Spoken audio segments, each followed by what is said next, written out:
Hey, good morning, everybody. How are you? It's Thursday morning live. I am super excited about being here this morning.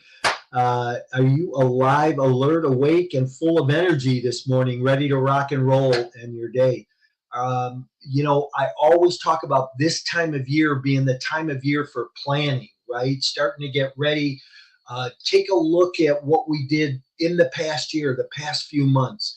How did we get to where we're at today, or how did we not get to where we're at today because of maybe what we didn't do? And then we have to take a look at what we're going to do next year. What are your goals? What do you want to accomplish next year? This is the time of year we should be sitting down, taking a look at our calendar, starting to schedule out all of your personal activities, your family time, the vacations you're going to take. Schedule out all that time. Then schedule out all of the activities where you're going to need to be out of the office, or you're going to be needing to be doing something else, and then looking for those goals and how do you build a business plan around those goals. But we're going to get on, we're going to walk through it. We're going to talk about our goals, our dreams. We're going to talk about mindset. What makes a good, strong mindset? What's going to help you to accomplish where you want to go in the coming months? We're going to talk about scheduling. We're going to talk about how do we plan and business planning. I use a business planning system, a 1-3-5. And it's a system that's been used by major corporations around the country for years. And what I have found is if you take one solid goal and you build into it those 8 performance metrics that you have to hit in order to get there, it helps you achieve that. Morning, though, I'm excited about our guest, Tom Gosche, who is with GLM Accounting in Schaumburg, their general accounting firm, working with small businesses, generally less than 30 employees. But we're going to talk a lot about taxes and planning this morning. So, hey, Tom, good morning. Good morning. How's it going? It's good. It's good. Great to see you again. Great to see you too. Yeah, I love you what and you're talking about, man. Oh, thank you. Yeah, I think it's that time of year, right? You got to be, thinking about what you're going to do. And if I could add to that, now is the time of year to talk to your accountant. That's all part of your planning or your finances. And between Thanksgiving and Christmas, I'm not saying that they're dead, but they're a little slower than they are during tax season between January and April. That is a great time to sit down with your accountant. How have things been going this year? What do you want to accomplish next year? And then do some tax planning for this year so that you're not doing it when it's almost too late. So I would add that to your list of end of the year things is talk to your accountant. And if you don't have one, that's what I'm here for. Excellent. Glad that you're here this morning. That's for sure. That's a great plug for GLM. So, hey, as we get going here, one question I always ask my guests when I kick these off, and I always say, hey, I'm going to write a book on this. But in one word, what best describes you personally and professionally? One word. See, I just screwed it up already.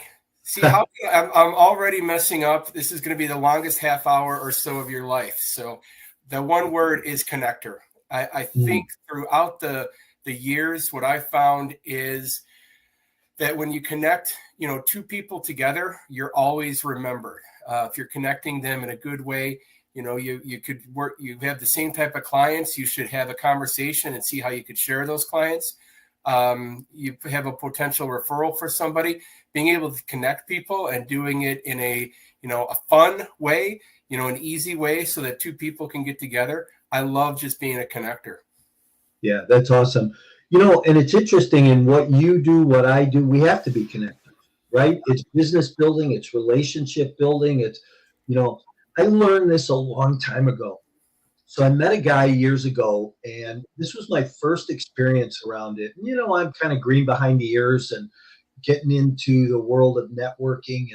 But I meet this guy, and he says, hey, who can I connect you with that would help you in your business? I said, well, I don't even remember exactly who I said I needed, but he said, hang on. He went to his computer, printed out for me 3 people for me to call. And as I was walking out of the office, he was on the phone calling those people saying, hey, this guy's going to be calling you. Take his call. I think he's got an interesting conversation to talk to you about. So, I love when we can meet people and say, hey, what can I do to help you build your business? And I think that's what we both do. So. Yeah, it's very beneficial. I do enough networking out there in the real world where if you can have that memory of who you just met or who you just talked with and who you're talking to, and think about how, those people can, connect, that's great. And then make that introduction. There's a TV show, an older TV show called How I Met Your Mother. And it's called, Have You Met Mike? It's like that simple. Have you met Mike? He's got some really neat real estate ideas and investing ideas that you might be interested in. And Mike, this is, we'll call him Bob, and he's got some interesting things that you might be interested in as well. So it's simple, but you still have to definitely do it. Yeah, you and I met at a networking event. We actually met at Engaged Speakers. Yeah, Engaging Speakers, yeah. Yeah, sure. And big shout out to Carolyn. Carolyn, the Schomburg Group, the first Tuesday of every month. That's just an amazing organization, not just for the networking, which happens, they do it very intentionally there, but for speaking engagements, for making connections within business like we have here. And really just, it's been a great 20 years. They just celebrated their 20-year anniversary of connecting people and speakers across the world now. Yeah, it was a great event. And it's funny because I do a lot of public speaking and I do a lot of these, right, podcasts, and I'm on shows and have people on my shows. And I learned a lot. I was surprised, I was like, wow, those are great ideas. Yeah, for sure. Hey, Tom, let's do this. Let's dive into who you are, your background, what you're currently doing, how you got into the world of connecting, Sure. Well, it started out as in an early age. I hate to go back to, I started out as a child. No, it wasn't that far back. I've always been in sales. Ever since I graduated college, I've been in sales. I was reading a book called How to Master the Art of Selling by Tom Hopkins. It's a textbook. It's not very entertaining, but it's good information that just said, go find a group of people that can refer business to you. Luckily, I read How to Swim with the Sharks Without Getting Eaten by McKay. Forgot his first name. Harvey McKay. Thank you. Harvey McKay. That one was a little bit more entertaining, and it helped me find the organization called BNI. It was 1997 or so. And I joined a chapter, and I had no idea what I was doing, but I was selling business to business with a group of people that were selling business to consumer. So I recognized that. I threw some people around me that were also business to business. I got a lot of business out of it and kind of grew from there. I ended up owning the franchise for Northern Illinois for about 20 years. I sold it a few years back. And through that time, using the BNI process, I taught people how to network better. And then when I went off on my own and I started working with GLM, doing business development, I'm not an accountant, but doing business development to bring in new clients to the 25 accountants that we have, I used that process to grow from when I joined them 8 years ago, they had 16 accountants, and now they've got 25. So nice growth using all of the different techniques and things that I've learned through BNI and some things that I picked up over time to really grow to a nice sized business. Yeah, that's awesome. I got to ask a funny question, but where in the world is Tom Hopkins today? I read that book too. That was the first sales book I ever read. And it was eye-opening and enlightening, right? People actually do this? Yep. Yeah, for sure. I sent him a letter that day. He sent me one back. I still have it somewhere. That's why I was kind of looking on the other side there to see if it was right there. I don't know. He's still around. I looked him up just a couple of years ago just because of something like this where I was telling the story. He's still around. He's a little bit more gray. But Tom Hopkins, Harvey McKay is still around. And those are some great books that he's written. Growing an envelope business, just unbelievable to hear these stories. Yeah. That was always fascinated by Harvey McKay from envelopes, right? Manufacturing envelopes. when you think about the world of business and you start to think about the different opportunities that are out there, I was out with my girlfriend last week and we were just talking about business and we were actually walking on the beach and looking at some of the big houses and saying, wow, I wonder what people do for a living. And she pointed at a house and said, geez, the guy who owns a Duraflame uh, owns that house. And, I started to think about that business model, right? Here's a guy built a company from fireplace logs that, holy cow, I don't know that anybody's ever tried to compete with him. And, in business, right, you have the early stage adapters that come into the market, and then you have the next copycats that come in and try and take another market chunk. And, I never saw that happen with that company. I found that to be really interesting.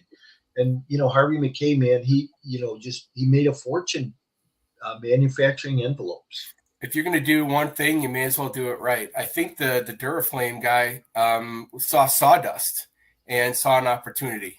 All these sawmills with sawdust that was just getting thrown away, and decided to try to put all that together and make a fire starter. Yeah, here's a funny story about sawdust.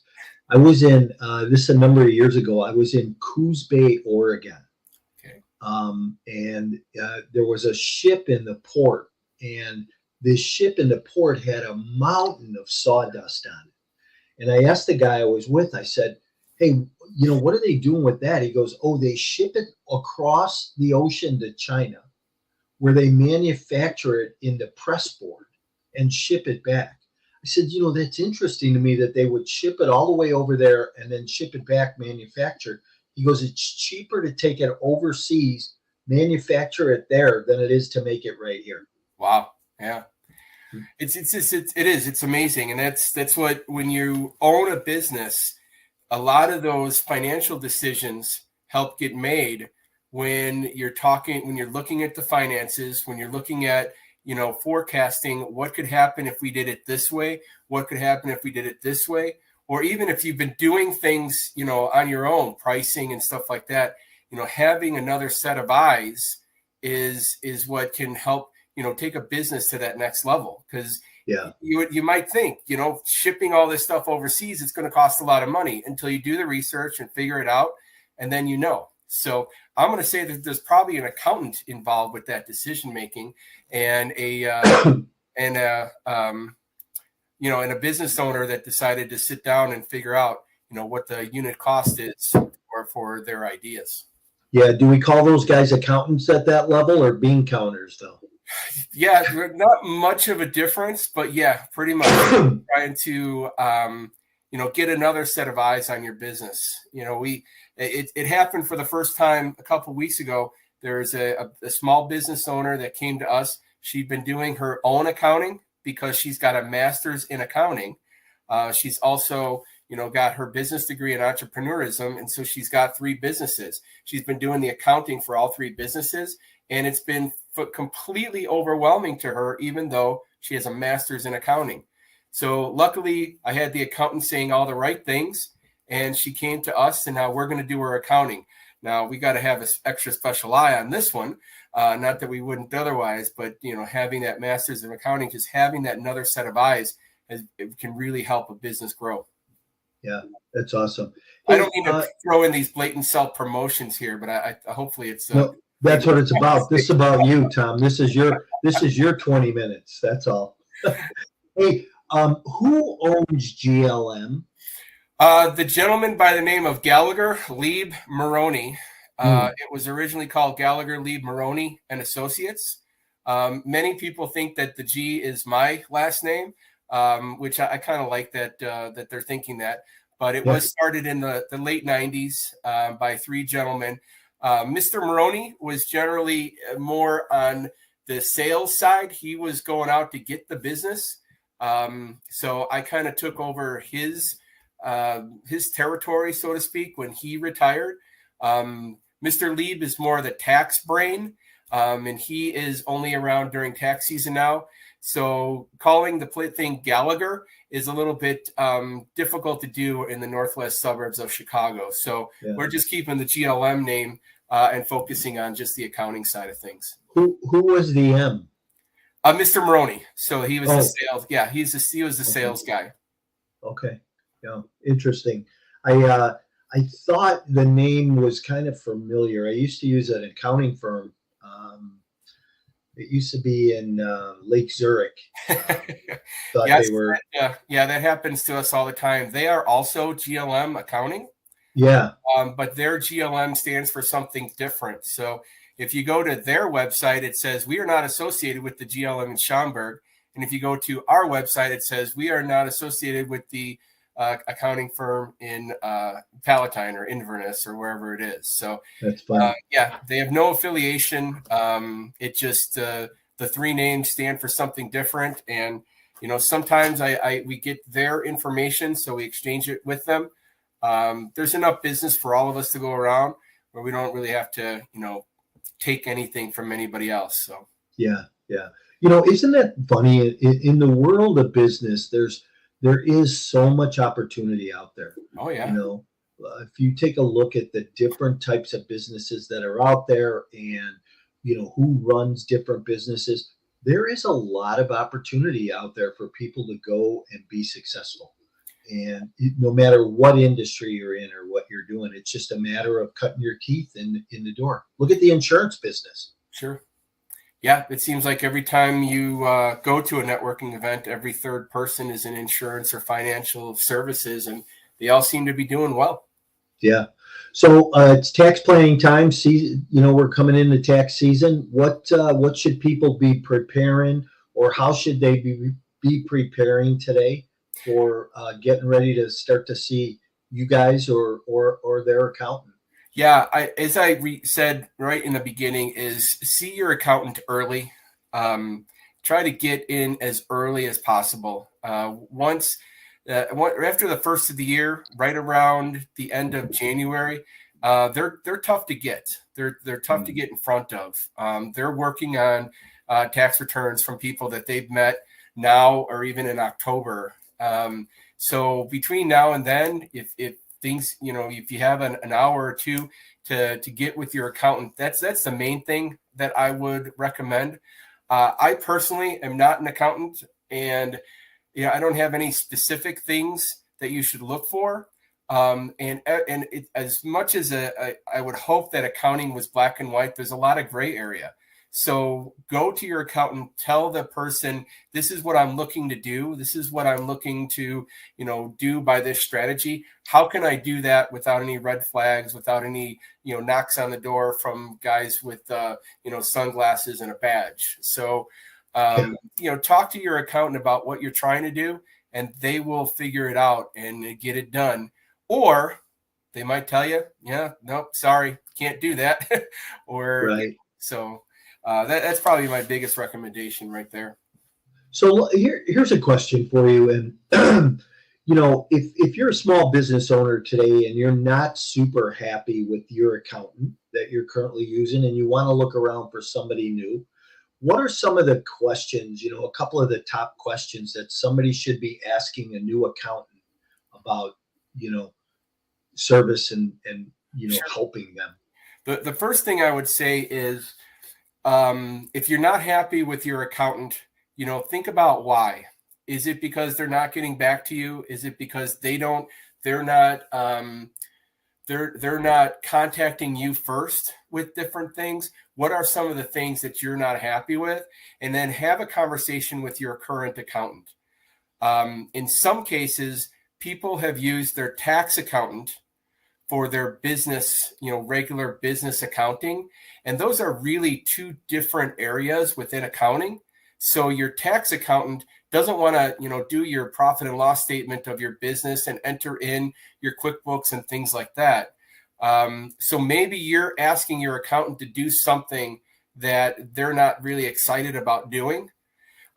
So once you talk to them, you'll find that out and you'll realize, well, hey, I really just want to do your tax returns, and you need a bookkeeper to do your day-to-day stuff.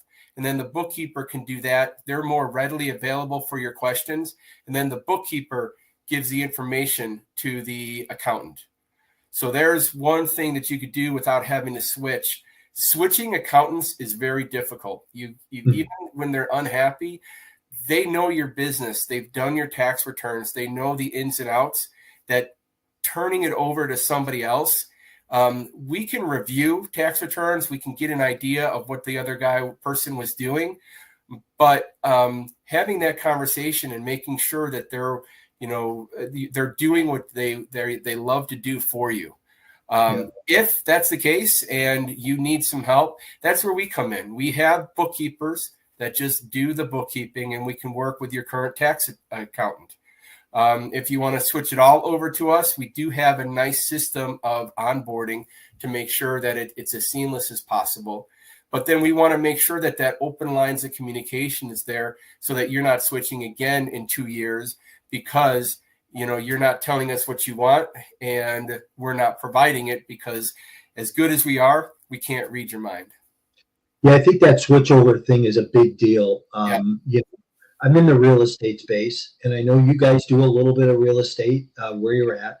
But what we do is we syndicate real estate offerings. So we raise private capital and we buy large apartment complexes.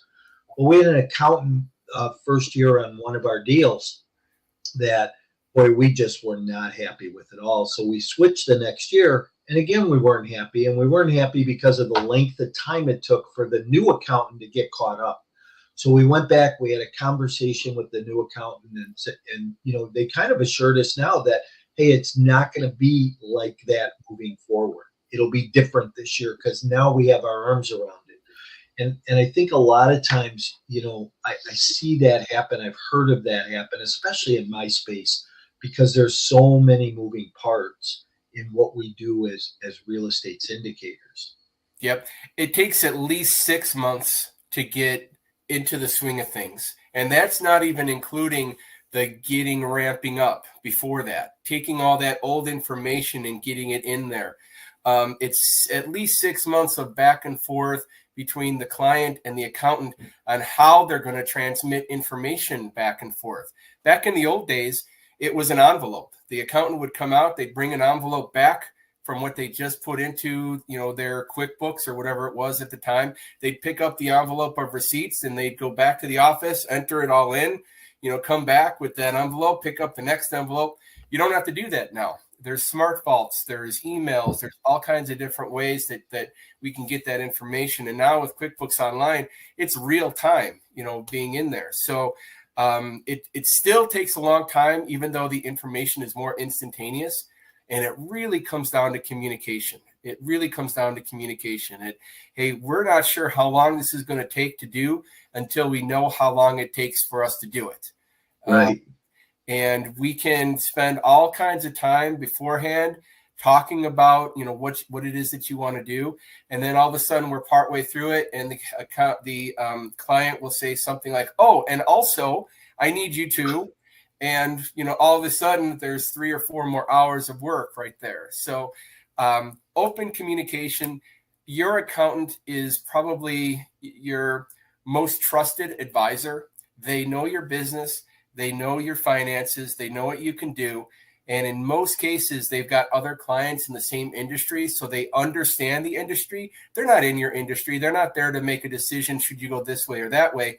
They're in there to say, if you go this way, it's going to cost you this much and you're going to make this much. If you go that way, it's going to cost you this much, but you're going to make this much. That's your decision-making process. Right. So let's talk a little bit about GLM and what types of accounting you guys specialize in. Is there a small business that you like? Is there something that, or do you do anything?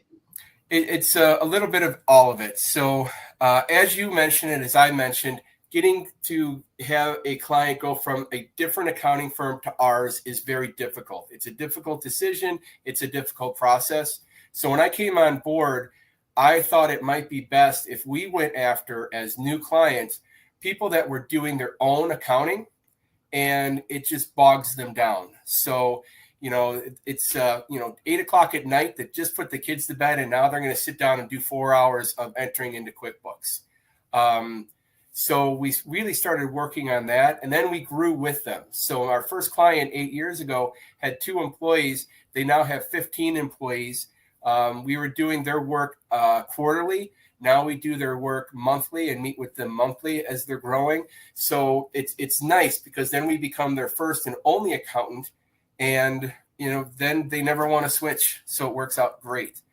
The key word that I say in networking, it gets a chuckle, is if you hear a business owner say, tonight, I'm going to pour myself a cocktail and do my accounting, that's a good referral for me. And I got that from an after hours that I was at. Somebody that was new in the chamber came up to the group that I was in and said, tonight, I got to get out of here. I got to go home, pour myself a glass of wine and do my QuickBooks. And everybody just started giggling and laughing. I'm like, I am stealing that. That is exactly the type of client we're looking for.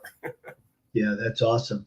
And you find that happens a lot. You do a lot of networking, don't you? I do. I do. I get around. I mean, it's a great way to get new business by connecting other people for their business. And it's also a lot of fun. I just really enjoy that process, and then putting strategy behind it, being intent with follow-up.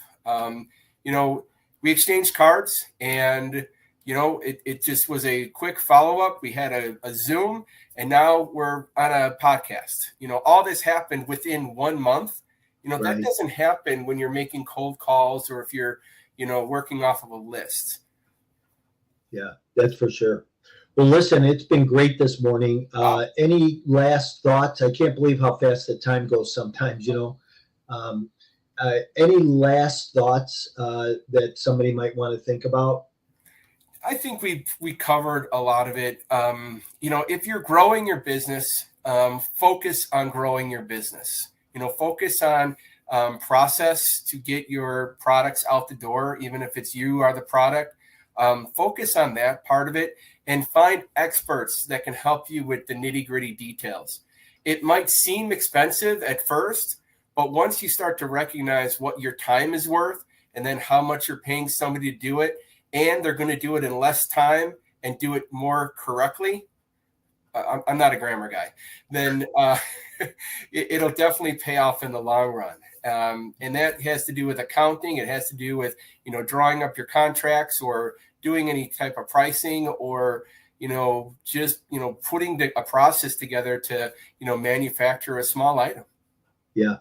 I always tell people that, buy your time back. Get somebody to cut your grass, clean your house, do your accounting. Yep. Buy your time back. That's for sure. Well, listen, it's been great this morning.